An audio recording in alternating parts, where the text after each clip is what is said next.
So kind of first starting off on that list is lead websites. I've been getting this question a lot lately. So I think like the lead companies are onto the fact that right now realtors are desperate. Transactions have been down for the last 20 months, 30% from 2019. So agents consequently are making less money. And so I know I've been getting a lot more calls from different lead companies, and I've been hearing from you guys that you guys have been getting calls as well. So I just want to give you guys a little bit of insight because I obviously talk to a lot of these vendors. So I kind of have some like principles that I work by when I'm talking to them and what I'm looking for. And so the number one thing that from a leads company that I'm looking at is if I've never heard of them before, it's already a negative point to them. Because if they were that good, their marketing is that good, I would have probably already heard from them from somebody else. Whether that be like something I see, I don't know about your guys' like Instagram feed, but mine is full of like real estate ads and real estate companies and stuff like that. And people are usually sharing the things they like. I also do like mastermind groups. So maybe this one is maybe more for me because of the way I mastermind. But if I haven't heard about it, like my masterminds and stuff like that, I don't know. Right off the bat, I'm already wary. And even if like I do a quick Google search and I don't see like some other like good positive reviews on social media, I'm already kind of like wary of it to begin with if there's somebody who's reaching out to me as opposed to me reaching out to them. The second thing is a lot of the leads companies that I'm seeing right now are this like specific model, and it's hey, give us $10,000 because they're calling it monthly, but really they're charging it up front. So they'll say like, hey, give us $800 per month. We charge it all up front, or we charge a percentage up front. We're going to get these leads going for you, and then we'll have ISAs call these leads, and we'll set you a bunch of listing appointments. Like that's the primary one I'm seeing right now from most of you guys who've been sending them to me.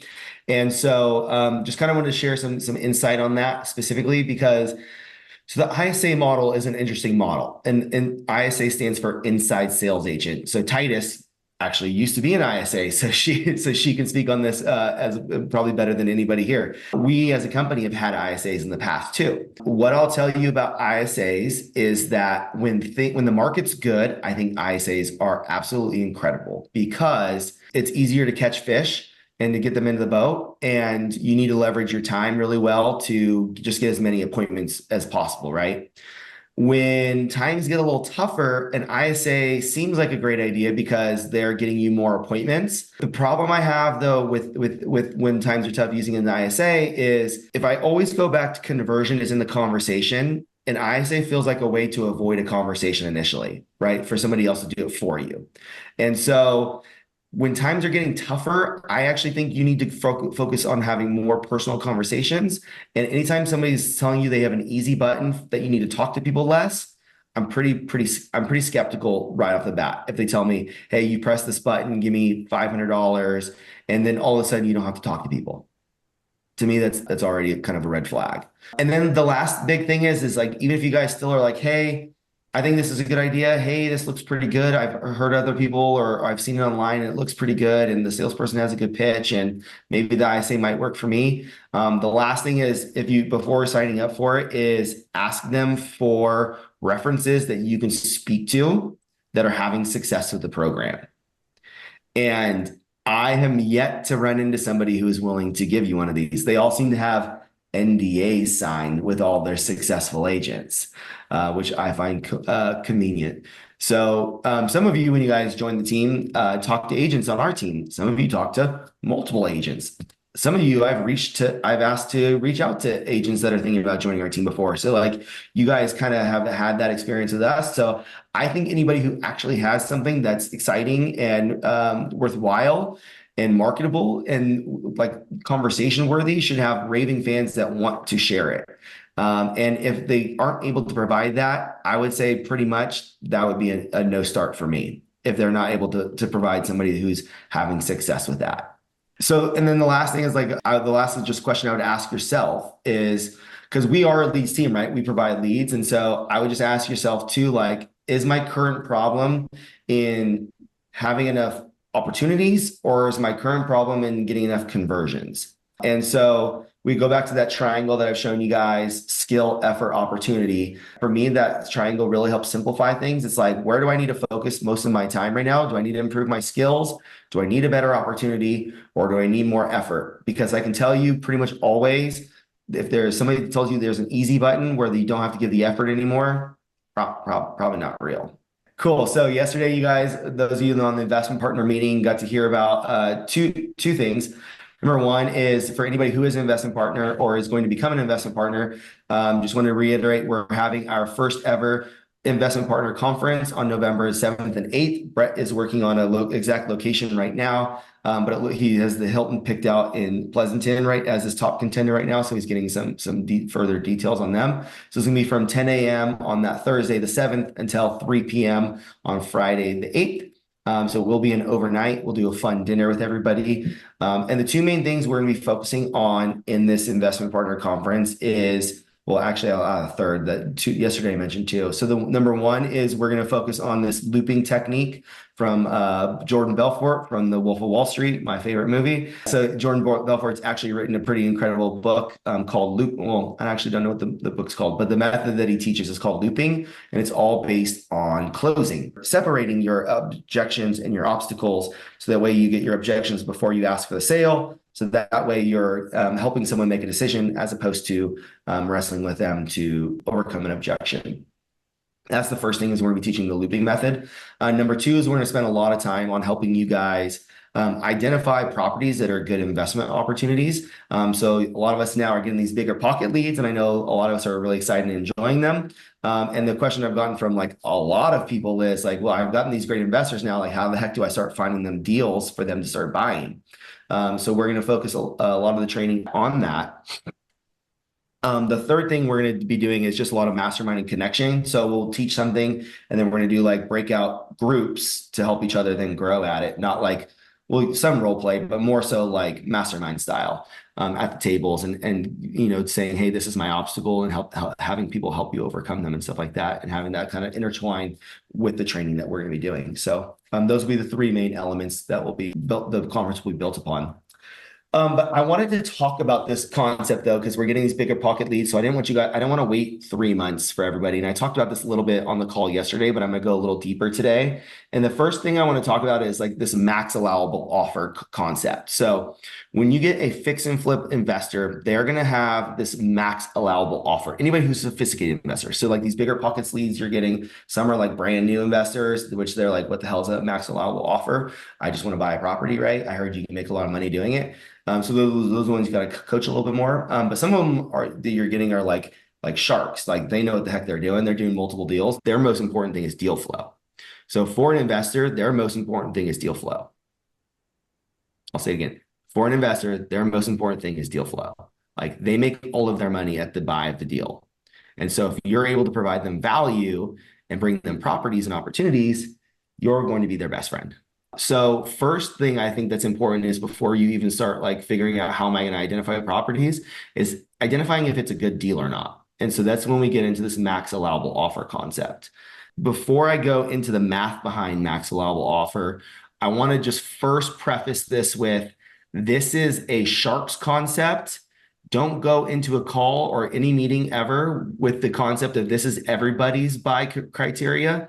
The worst thing you can do is start assuming what people's buy criteria is, because somebody might be a buy and hold investor and they're just buying and holding for tax reasons. And the worst thing you can do is start talking about they need a cash flow 6% annually, and then you like basically talk yourself out of a deal because all this person really wants is some tax benefits and you're trying to get them something they don't want. So first, ask good questions. Ask them, what is your buy box? What is your buy box is how you ask that question. Anybody who's a sophisticated investor will know what that means. It's what's your buy criteria, right? It's just like the slang term for what's your buying criteria. But some people will tell you they don't know. A lot of people tell you they don't know, and that's okay. And so that's when you kind of ask like, hey, do you have a cash on cash return? Do you have a certain cap rate or anything like that? But specifically for fix and flip, they're going to have a max allowable offer. And so what that looks like is your max allowable offer is, let me write this out for you guys. Offer equals ARV, which is after repair value, times the 70% rule, which for each market's going to be a little different, which is why it's important to ask them and not just assume, minus construction costs. ARV is your after repair value. What is the property worth after you fix it up? And then the 70% rule is more so for lower cost markets. So like if you're in San Jose and you're looking for a property at 70% of after repair value, good luck. You ain't gonna find it. Like you're gonna be looking forever. And no investor expects it because I mean they'd love to get it, but they don't actually expect it because then they wouldn't have what? They wouldn't have deal flow. True investors need deal flow. So somebody in a higher price market, they're going to be more around 80%. Daniel, you're in the center middle of my screen right now, so you're an easy one. You're probably going to be closer to 70% in Fresno. But that being said, like don't go into your meetings assuming that because you might have investors that need deal volume because hey, they might have their own construction crew and they got to keep those guys busy because if they don't keep them busy, they lose them. So sometimes those guys are buying jobs more than they're buying properties. So that's why it's important not to overqualify these things. But this is your general criteria and how you can quickly identify if it's a good deal or what somebody's going to want to buy it for. And you can kind of create that range, like calculate it with 70%, calculate it with 80%. You know they're going to be somewhere in between that. So if you have an after repair value of, let's just say $1 million, and then let's say we're going to do this let's say this is going to be more of like a San Jose market, we're going to do 80%. And let's say the cost of construction is 150K. Do that right. Then our max allowable offer is going to be 650,000. So stated otherwise, after repair value is 1 million. We take 80% of that, which takes us down to 800,000. Then we subtract 150,000, which means an investor is going to want to buy it for 650,000. I have a wholesaler that's been like calling me about deals lately, and he doesn't really know what he's talking about on the real estate side. He's good at sourcing data. So I'm trying to get him just give us our data because he's getting like divorce data and probate. He's getting all these crazy county data. So I'm trying to convince him to stop sending me properties and just start sending me data. Fingers crossed I can pull off. But anyways, he's been sending me out properties in like every single city that I don't know. And I'm able to like tell him over the phone, oh, we'll probably be at 500 on this one. Oh, we'll probably be at 450. That's like, I know the answer to that because of this formula. Because I'll say to him, roughly, what do you think on construction costs? And he'll even say to that, like, I don't really know. And I'll say, okay, do we have to redo all the bathrooms and kitchens? Are we redoing subfloor? Like what's our condition like here? And then I'm kind of walking through and getting to those offers.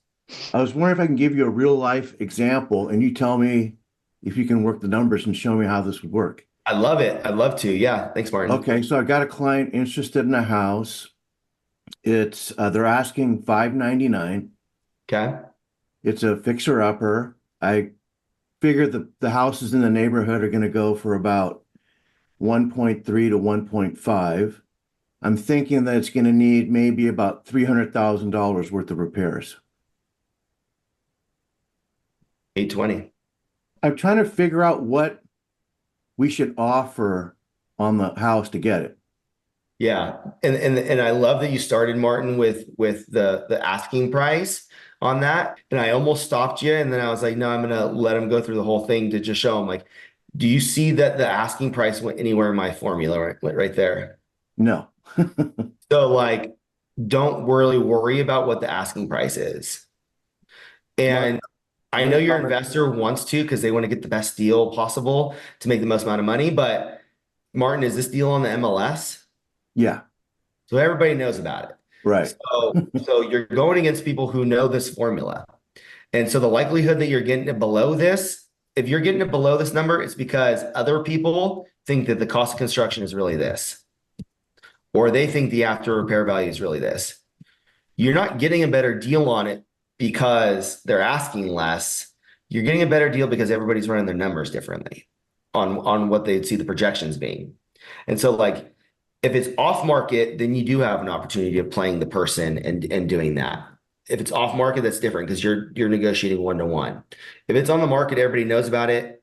Investor activity is up 25% this quarter. Investors are out buying right now. There's confidence back in the market for investors. You don't have some like special trick here that you're tricking everybody out on. So it's likely that you have to kind of get your investor out of that mindset of like, hey, you can't really pay attention to what their price is because everybody wants to get it for the least amount. What you have to do is try to win. You're playing to win here. And if you don't want to win, that's okay. Like I'll write you the offer. But like we shouldn't really plan on winning this one. Without knowing the property, I agree with Kyle that I think you're undershooting your cost of construction just right off the bat, just seeing the specs and hearing the numbers. But maybe not. Maybe the listing agent just like threw it up at a number where it's like it doesn't. This is just the starting bid, right? Like when they do an auction, you go to a live auction, something sells for $2,000. They'll start the bidding at $100. Like the auctioneer knows it's going to go for 2,000, but they just started a number that's palatable for everybody, so everybody gets in the game and starts riding it up, right? Because they kind of get that emotional buy-in at first. So, but yeah, most likely it is too low on cost of construction, but also there's that strategy of like getting people's emotional buy-in at first. The market will bid things up. When it's on the open market, the market will bid things up to the appropriate price, the fair market value. Because if somebody needs to make, like I mentioned, that person who has a crew, they need to make less money. Sometimes they gotta buy jobs. Tell me again that when you would use like 70% or versus 80%. A lower priced market where just the margins are naturally thinner. Like if you have a 300 a house that's only worth 300,000 after repair value, and you have say $50,000 cost of construction, like max allowable offer is 190, and your margins there are razor thin at 80%. Like it's 60K before fees, selling fees, and so stuff like that. So like when you're in this price point, you have to do 70%, because if you're off, you need that additional room. If you're off a little bit in San Jose or Monterey or wherever, and you got $1 million, $2 million property, it's kind of a rounding error. But if you're off on a 300K property, now you're in the negative. So that's why it's that 70 to 80%. So like for Monterey area, it would be more 80%. Yeah, more 80%. Yeah. And then if you're just in an area that's hyper competitive, like for example, Sacramento is this way. Sacramento is just like a super saturated market. So like, even though some of the prices are lower, you're still probably closer to 80% in there, only because it's so saturated. So that's a part of it too, is like how much competition there is in the marketplace for the properties. But your investor will tell you, like they usually have their version. And if they don't, then you can kind of teach them this and teach them it at 80%.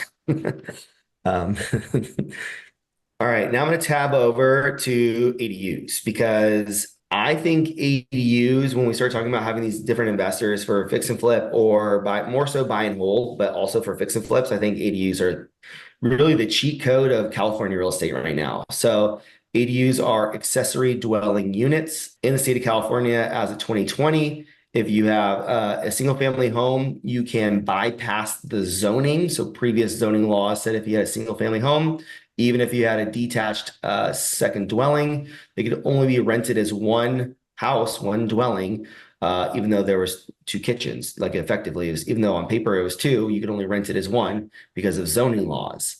In 2020, they approved the ADU law to increase the number of housing in the state, and basically effectively overriding zoning, so that in a single family home, if you put it in an ADU, you could then rent it out as two dwellings. And so there's been some like tweaks to the laws in the last like 12 months that I haven't necessarily stayed up like super up to date on, and different cities have actually adopted different policies as well. So if I say something slightly wrong here, I apologize. Every area is going to be slightly different, and there might be like some new technicality to laws. But I know a lot about the bigger picture. I've done a lot of ADU projects. When the law first came out, I did a ton of projects. Oversaw the plans, permits, construction, all that great stuff. I did them on several of my properties, and offered the plans and permitting process to our clients for free as a value add to them. It got us a ton of referrals and a ton of business doing this. So I was more involved in this all like 18 months ago, basically. But I know there's been some changes, but the changes I've seen have been like very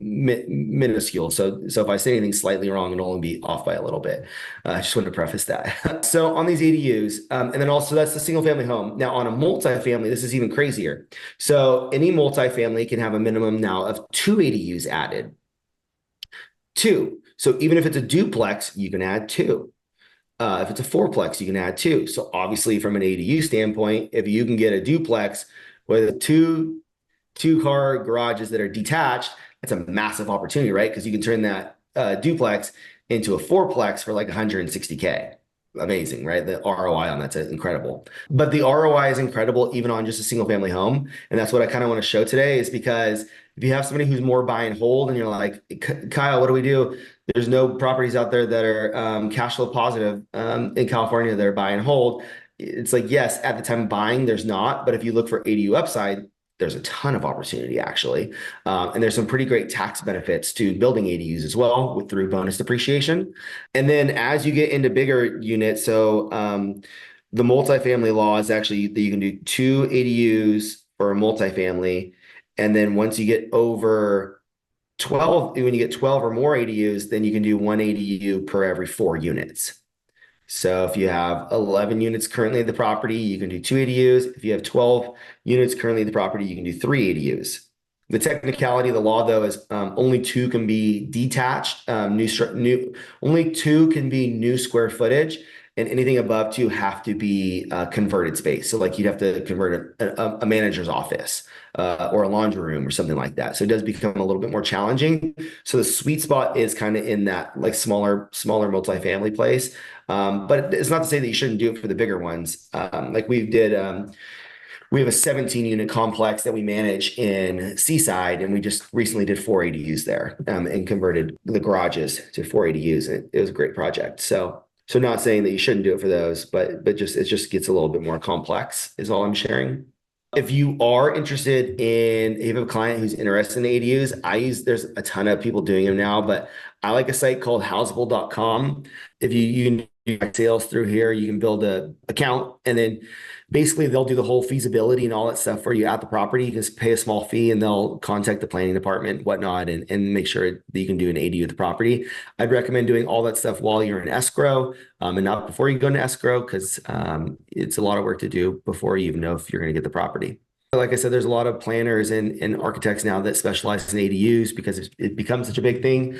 I like Houseable because they do everything over the internet, and they do it for like 1/3 or 1/4 the cost of what a local draftsman would be, because they're not coming to the actually coming on physically measuring it. They're just going off of what are on the county websites, and so they save a significant amount of money on their end.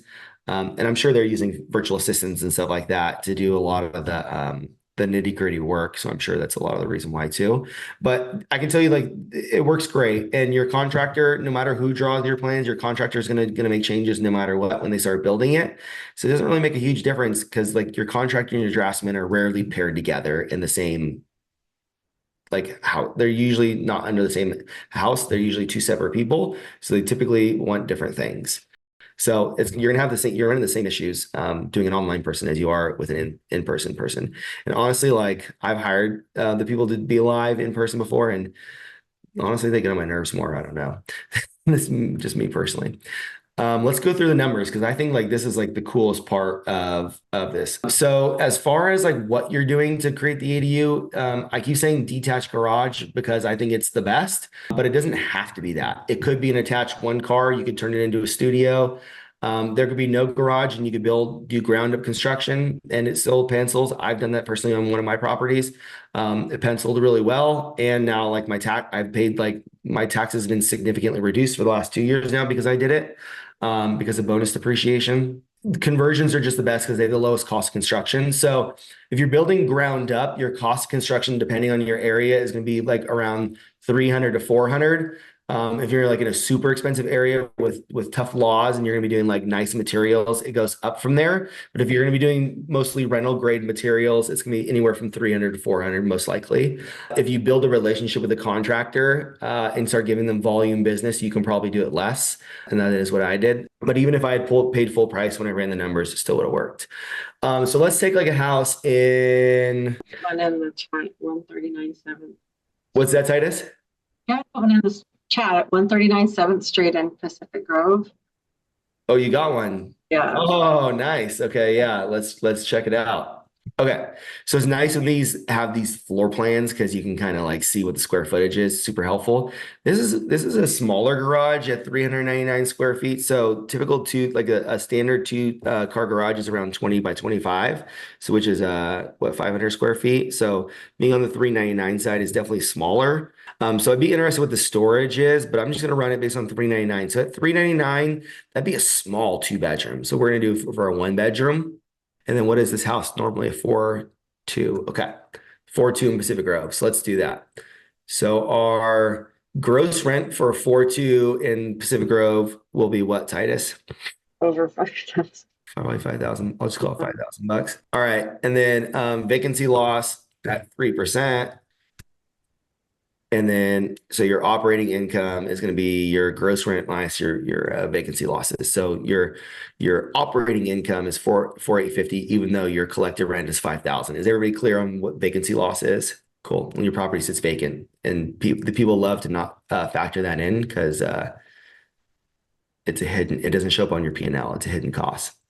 So now you have your property taxes. So this one is listed, even though it's going to sell for more than it's listed for. It's listed for 1195. So you calculate that by taking 1195 and then times it by 0.011 and then dividing it by 12. 0.011 is the standard California tax rate. Different municipalities and cities have different slightly variations of it, but it's usually around 1.1%. So that gives us a monthly property tax bill of 1,095. Insurance on this, insurance has been tough to ballpark lately because insurance costs are going through the freaking roof.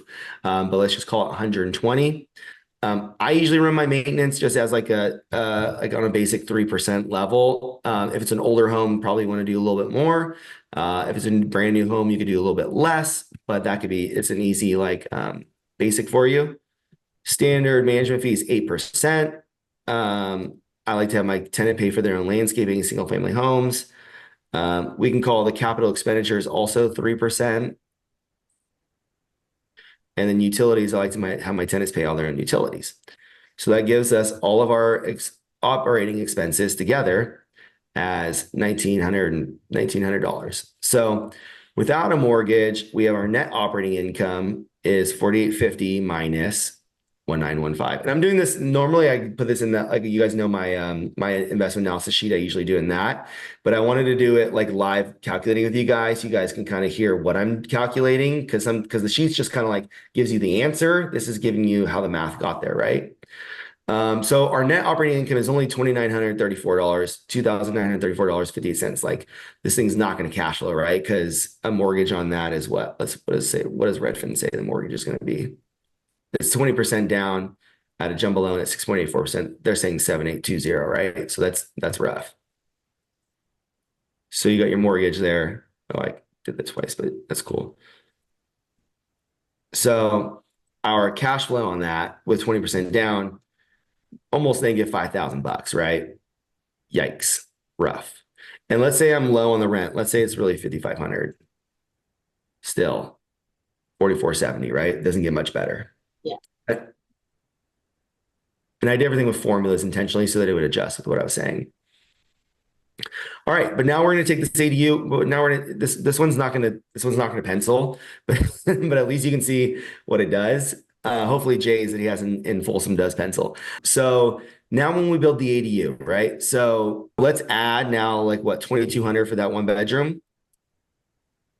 That's going to be brand new. And then you're going to lose a little bit on your house because it's no longer a single family home. It's kind of like a duplex now, right? So let's do it at 7,200. And then again, we have our vacancy loss at 3%. And then again, we have our operating income is gross rent minus vacancy losses. Now, the cool thing here is our property taxes won't change much. So this is a current garage. So we're just going to do conversion. So let's just say it's going to cost us around 100,000. It's just like a rough number. I'd say for any detached garage conversion, ballpark it around 80,000 to 120,000. So I'm just going to land it in the middle at 100,000. So you're only going to pay property taxes on this additional cost of construction. Only the cost of the ADU is going to get reassessed.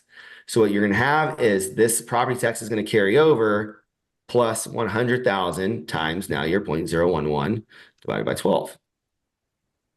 So now your property taxes have only gone up by $90. Pretty cool, right? Then you're going to pay insurance. I usually see whenever you have a detached dwelling, they usually give you two policies with the same carrier, but the second one's a little bit cheaper. So let's say maybe your insurance only goes up to $200 now. Your maintenance is going to go up because you have the new unit, but it's going to be brand new, right? So it wouldn't be fair to call the maintenance exactly the same. And we know at first we're going to have no maintenance for the first couple of years because it's all pretty much brand new. So maybe I'll run this additional one at 0.15%. Management fees are going to be run by the total amount. Landscaping, I'm going to compare when they're both sides. CapEx, I'm going to do the same thing I did here. So I'm going to do the or here with the 1.5%. So I'm going to take this plus my, oh, I did that formula wrong too, didn't I? I'm gonna do by 2200 times 0.015. Yeah, that's right now. This one should have been 2200. Utilities, I'm going to use RUB so we don't have to pay any utilities. And again, we're going to have our operating expenses add up to 2359. So now look how crazy that is though, because we added our increase. We had a increase of 40% on our rental rate, but we only had a increase of, so in order to get your increase on anything, you do new minus old divided by old. New minus old divided by old. So we only had an increase of operating expenses of 8.82%. So already looking pretty good, right? Now, this is the best part. Your mortgage doesn't change, right? So 7820. So that's like that's the biggest benefit is you're only getting 18, you get a 40% increase in income, an 18% increase in operating expenses, and a 0% increase on your mortgage payments. So like I said, this one's not going to pencil still, but you can see how much better it gets. So now you had a effective increase of cash flow of what? Come on. Okay, 1275, perfect. So now if you multiply that by 12, you'll have what your annual increase is. And we'll do that negative, so it's a positive increase, 15,304. And so now if we divide this all, our increase in cash flow divided by our cost of construction, which was that 100,000, we have now a 15.3% cash on cash return for building this ADU. So then, Martin, you could then go and refinance this property, and that would get you some of your cash back because your property value did increase from doing this. But then you'd have a higher mortgage payment, right? So that's up to you. But I don't know about you guys, but I'll take any deal ever that gives me a 15.3% cash on cash return. And that's a low return because I ran it on a 2-bedroom. I ran it on 1 bedroom. If you get an opportunity where you can add a 2-bedroom, this property this might be a, $2,900 add-on here. And that gives me almost 23% cash on cash return, which this is what you can kind of see if you get a full detached 2-car garage, this is kind of your cash on cash ROI of building an ADU. Like it's always gonna be around 18 to 22%. And so you can break this down for somebody and do this math for them, doing this method. And this property, you bought it for 1195, probably going to be worth now like 1.5. So now I could refinance it. And so I would get 1.2 down out. So I'd only have my initial cash invested was, I could get like 80,000 back of that, or I could get a portion back of that construction cost, not 100%. But if I do it like a 75% refi of equal 150. I can get 1125 out if I had initial cash outlay of 4.2. So my initial cash was 239. Actually do this the other way.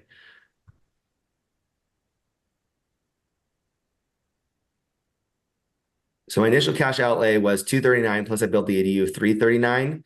So if I refinance it, I could get another 169,000 back out. So I would get the cost of the ADU plus 69,000 out, but then my mortgage payment would go up to 9816. So it's probably a deal you want to do to refinance that too, if you did this project, but I wouldn't really do this project and hold it personally. But again, everybody has a different buy box, right? Because like Titus's person that she's looking at this property with might be buying it cash, and they want to have the long-term appreciation of Pacific Grove, or maybe they're going to live in it and grandma is going to live in the back unit, right? Like all these different scenarios that like Max said it really well yesterday. He said like all those comps or all those ideas are missing context. And so all these people you're talking to, they all have their own personal situations. So you don't want to tell them like what their return needs to be. You just need to tell them what the numbers are. Jay, you gave me another property, 464 Parker. Let's run that one. Okay, so we have 559. What would this house rent for, Jay and Alex, before we do any construction to it? What would just the normal house rent for? Guess it'd be like 26. 2,600? Yeah. Cool. So we're gonna 2,600. So our operating income is 25, 22. And then property taxes, let's just say we just get it at this 559 price, which I'm sure it's gonna be higher, but let's just ballpark it. So our property tax, that's gonna be our property taxes. How long has this been on the market? Oh, it's been on 11 days. Insurance, honestly, is not gonna be probably much lower. It's gonna be probably pretty much the same. Maybe call it 110, but maintenance is already 3% based upon the rent. Management fees is already 8% based upon the rent. I'm gonna have my tenant cover my landscaping. I got my capital expenditure 3%, so we have operating expense of 986. Redfin says our mortgage is 3681 based on 20% down. So we have our net operating income of 1535, and then just line this up.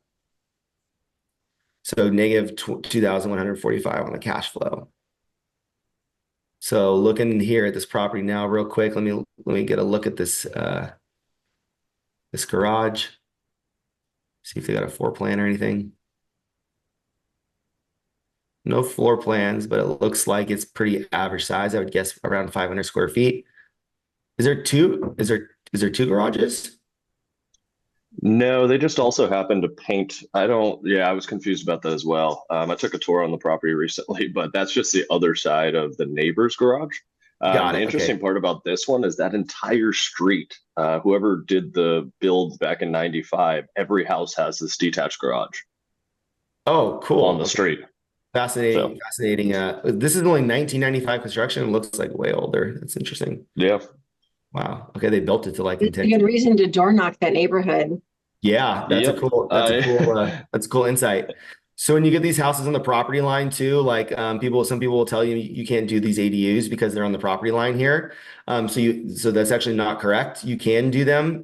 You just have to do 1 hour fire rated walls. So they just need special fire resistance on this particular side, and you'll need neighbor permission to access it. So those are the two holdups.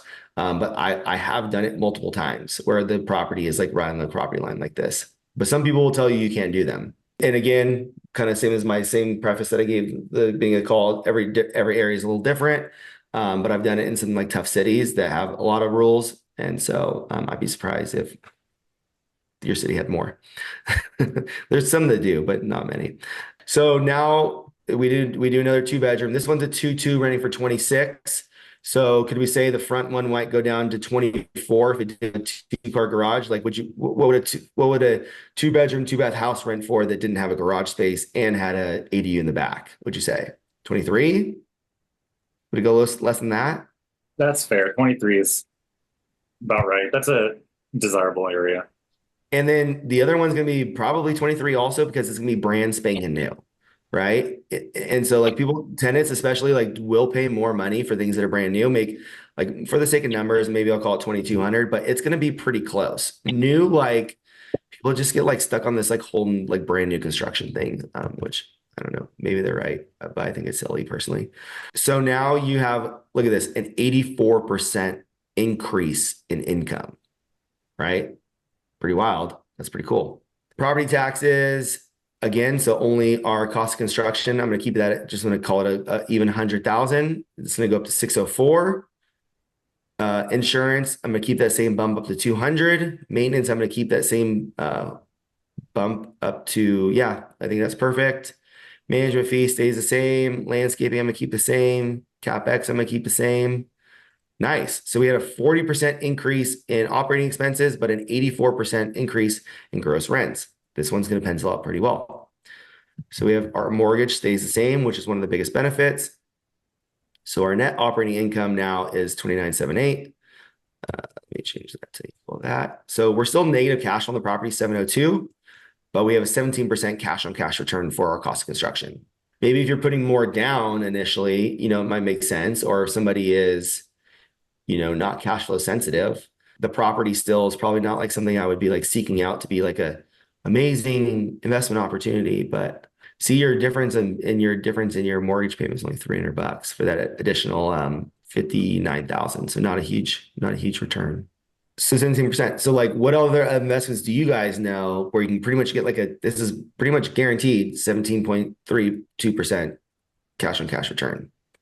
I don't know those investments. So if you guys know them, hit me up afterwards because I'm looking to buy. I'm just kidding. It's probably a Ponzi scheme is what it probably is. If they're telling you that, like ADUs are the only thing I know that's not a Ponzi scheme that's actually giving you 17%. And this is all conservative because I'm not giving you numbers that don't have expenses in here. I'm giving you the reality. I'm even including vacancy loss, right? Like I'm not hiding expenses in here. Now, So some years better than others though, because that's how rentals work. But yeah. what was the out-of-pocket expenses on this whole deal? So how much was the down payment? Good question. So Yeah, go ahead. the down payment's 111,000. You'll have some fees on that, and then the cost of construction is 100,000. So you'll have probably around like let's just call it a flat 220. And then closing costs. I put that in there, but yeah, Okay. it's gonna be hard to say because your loan, like who knows what your loan closing costs will be. So 220K out of pocket is what it'll be. Yeah, but you're gonna lose $702. So But like year 3, year 4, you're probably going to be cash flowing. yeah. If you look at it that way. Now, Yeah. for me personally, guys, like if you guys are anybody who's looking to personally invest, my golden rule is never buy a negative cash flow property. I'm okay with it being negative cash flow before my ADU, but like it needs to be positive cash flow within like those 12 months because I have some value add going, which that's normal. But I'm not somebody like I will. If you guys ever call me and say like, "Hey, Kyle, should I buy this?" and the cash flow is negative, and you don't have a value add plan that's going to take place in the next like 12 to 18 months, I'm gonna tell you, don't buy it every time. I think property should give you like on a conservative level 6% cash on cash return. That's for the type of like rental property investor I am. Now, if you guys have something else going on where you're like, hey, my CPA says I need to buy something for tax reasons, or this is where I'm going to retire, or like there's context that changes that. But if you're just asking like, hey, is this a good just like straight rental property investment? I'm gonna say no. Yeah. So this one you want to hold for as long as you possibly can to get all your money back. Yeah, you have to hold it for quite a while. But what I'd probably do on this one, Daniel, like honestly, this one would probably go up in value pretty well off an ADU. Like you probably could do an ADU and sell it for, I don't know, 750, 800. Could I do that, Alex? Think you would go for 800? A duplex, 2 freestanding houses in Folsom. It's definitely going. Yeah, I don't know about it. But see, you're only in it at Let's go to- 220. What do you, So what you would you only think? you only what- need to sell it for 220 more than what you paid. Well, let's see what Alex, just off your cuff or Justice, what do you think it would sell for? Two detached houses, brand new ADU, cute little house. What do you think it would sell for after repair? Maybe 775 out in Folsom. I will Okay. say the other comps that were running that didn't have the ADUs, I've seen other properties on that street that sold around 610. So they probably did other updates like the kitchen, little bathroom, stuff like that. Yeah. So depending on how you look at it with an ADU, yeah, I would say up in Okay, the so let's sevens call it for sure. 130,000 then. So so my max allowable offer be 490, right? So probably not a ton of upside on this particular project. Probably because you know why is because you need something a little grosser than this. This ain't gross enough. You need some blood on the carpet here, something real gross, right? Then people are scared off from it. And you're not competing with retail buyers, or you need the subfloor exposed so it's not lendable and you're doing hard money loan on it. So cash only. And that'll be the stuff that kind of makes it happen. So you think this property would be 775 once everything's all complete and ready to go? Is that what you guys kind of figured out? That's what we guesstimated. I mean, like I was guessing 800 I just like loosely know Folsom. So Alex and Justice know better, and they said around 775. So then when would it be 900? Probably 10 years, 11 years. Well, so every area is different, but you typically want to use the 3% rule. But like in San Jose appreciates on average 6%. So I mean, but typically they say 3%. But in the last 5 years, we've appreciated over 50%. So you have to get a good market to go. So obviously, the lower the price point is what you want anyway. Purchase price, you want that to get that as low as possible. And then if you can, you want to put the lowest down payment possible as well. Yeah, totally. Then Daniel, that was the point I was making earlier with your investors is like all the money's made on the buy. Yeah. So like you gotta find good deals that are undervalued and if it's something Worst that's on house the on the best market, street. worst house on the best street, that's it. But like something like this right here, 464 Parker, it's just like it's too cute. That's the problem with it. Like I can just look at like when Justice gave it to me, I looked at it the first picture. I was like, I can probably already tell that it's not going to be a good deal because it looks too stinking cute from the front already. Like we need the paint to be all chipped out and this grass to be 4 feet high and all that stuff that scares people off. Also, what helps a ton is if you can get something that's not financeable. So sometimes it can be little things that make things not financeable. Like if there's subfloor exposed, it's not financeable. If Or if there's light it's fixtures missing and there's wires coming out, not financeable. Like so you have to get a hard money loan or cash to buy those properties. And so that's going to cut out all of your retail market. The problem with 464 Parker is every retail buyer is also going to be coming and seeing this and making an offer on it. And so that's going to drive the price up.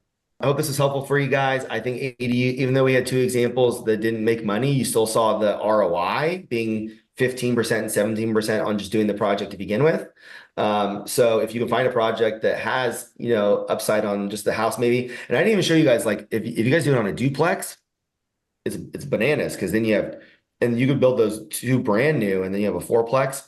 Because then if I'm doing 17% twice, it's not 34% because that's not the way it works, but it's maybe like 30 something percent, right? So you're going to get some pretty great ROI. You can do that on a multifamily, even better than what I was showing. So please use that sheet that I shared with you guys on other advanced topics that you guys want to see covered in the future. Thanks for coming on today, guys. Hope it was helpful. And please use that sheet to add topics that you want to see in the future.